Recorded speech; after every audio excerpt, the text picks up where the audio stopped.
हर हर महादेव। ओम नमः शिवाय। देखो, ज्ञानी दो प्रकार के होते हैं। हाँ, एक ज्ञानी वो है जो सारे धर्म ग्रंथ को, शास्त्र को, वेदांत को रटने का काम करते हैं। हाँ, केवल उसको रटते जाते हैं और कंठस्थ भी हो लेते हैं। उनसे आप शास्त्र अथवा वेद की बातें करो ना, तो वो बिल्कुल एज इट इज आपको बता देंगे, जरूर बता देंगे, इसमें कोई शक नहीं है। हाँ, लेकिन वो ज्ञान किस काम का, जो तुम्हारे अंदर रूपांतरण ही नहीं किया। वो ज्ञान किस काम का, जिस ज्ञान को पाने हेतु उस वेदांत अथवा शास्त्र का अध्ययन किया जाता है।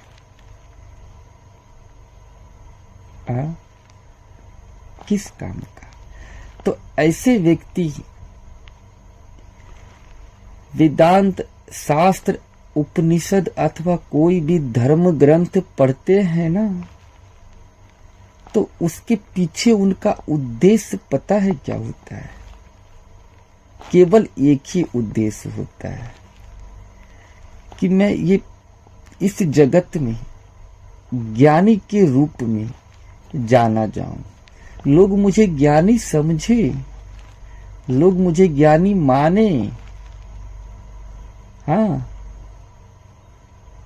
तो इसके पीछे क्या छुपा होता है?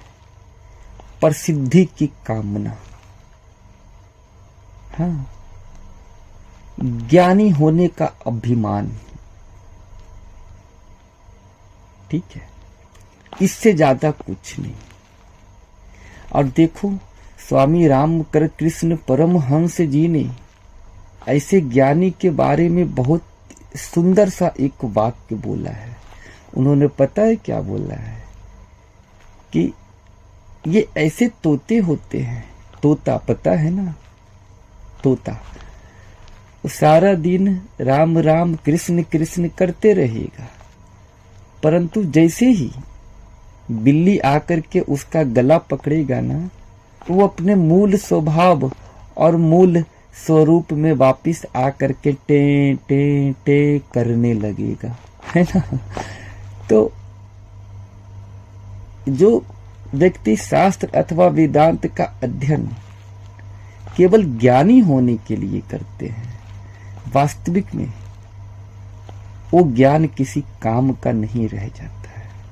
और जब अंत समय में काल उसको जकड़ता है, हाँ, तो उनकी भी मनोअवस्था आम व्यक्ति के जैसा ही होता है।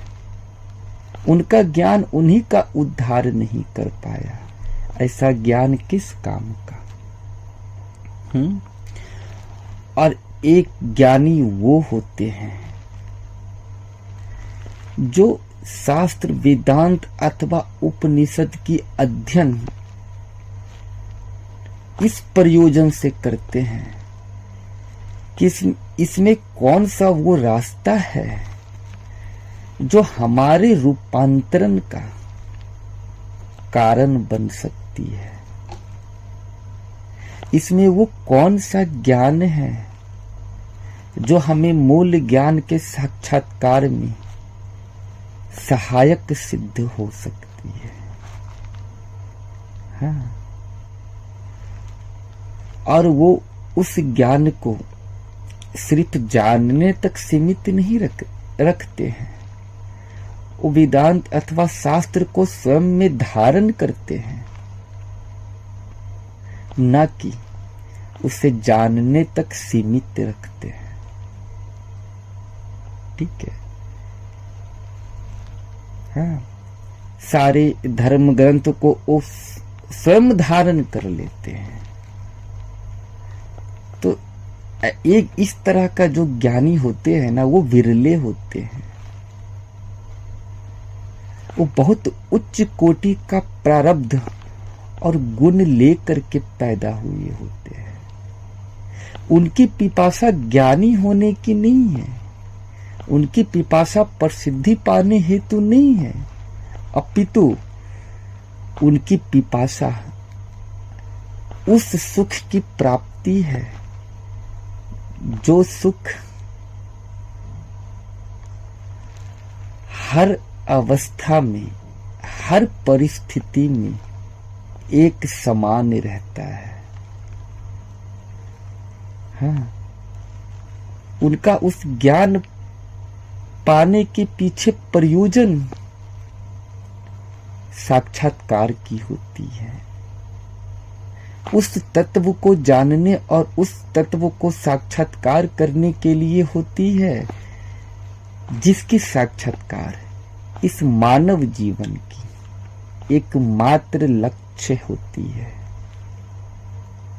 अब तो आप समझ गए, दो तरह का ज्ञानी, एक सिर्फ शास्त्र वेदांत अथवा कोई भी धर्म ग्रंथ को सिर्फ पढ़ने और रटने तक सीमित रह जाता है, और एक वो है जो पूरी शास्त्र अथवा वेदांत को नहीं पढ़ता है, उसमें जो उसके लिए आवश्यक है, जो उसे उस तत्व की साक्षात्कार हेतु सहायक सिद्ध हो सकती है, उसमें से केवल उसे ही चुन लिया। हाँ, उतना ही उसके हेतु है। हाँ, जितना से काम चल जाए उसने उतना ही प्राप्त किया और उसको अपने जीवन में धारण कर लिया, और एक समय जा करके उस तत्व का साक्षात्कार भी ऐसे व्यक्ति अवश्य करते हैं। ठीक है, अब आप स्वयं फैसला करना कि ज्ञान और ज्ञानी, हाँ, अहम, एक ज्ञान अहम स्वरूप है और एक ज्ञान वो है जो तुम्हारे अहम को नष्ट कर देता है, निष्क्रिय कर देता है। एक ज्ञान उस मैं की प्राप्ति हेतु है, जिस मैं, जो मैं वास्तविक में उस शाश्वत मैं की प्राप्ति हेतु सबसे बड़ी बाधा है। हाँ, और एक का ज्ञान उस बाधा को समाप्त करने के लिए होती है, उस मैं को समाप्त करने के लिए होती है जो मैं अहम स्वरूप है, और उस मैं की प्राप्ति हेतु है जो मैं ब्रह्म स्वरूप है, ब्रह्म तदाकारिता है। ठीक है, चलो अब मुझे आज्ञा दो। हर हर महादेव। ओम नमः शिवाय।